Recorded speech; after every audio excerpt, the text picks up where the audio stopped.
The actions over the weekend, I believe, make this IEPA authority, this emergency economics powers authority that the president is using, more vulnerable to legal challenge. Because he is using this with the declaration that this is a national emergency. Well, is it or not, right? If you're actually carving out exemptions, a sort of Swiss cheese approach that Ambassador Greer actually had said about 2 weeks ago, if you're doing that, then it kind of undermines the entire basis for IEPA. So in some ways, I think actually the real story is that this is already a legally vulnerable, kind of maybe specious use of IEPA authority, probably is more vulnerable given the actions of the weekend. Okay, hold on. This is actually fascinating to me. Who would then sue President Trump? And how long would it take for this to be undermined in a court of law, and would it be followed? Yeah, so a couple of things. One is that there is already litigation in process. There are some trade associations that have already filed kind of the first steps towards litigation in terms of questioning this use of IEPA.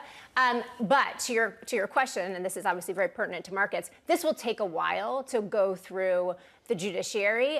There's not likely to be an injunction because you'd have to see irreparable harm, and I think that threshold is very, very high. I'm no lawyer, but I'm just saying. You play a good one on TV. From what our trade attorneys are telling us, it is that the threshold is high. However, this is, and again, I think a lot of trade lawyers, those who are actually attorneys, would say that this was already a very aggressive use of this statute. And again, I think today's or this weekend's actions make this more vulnerable.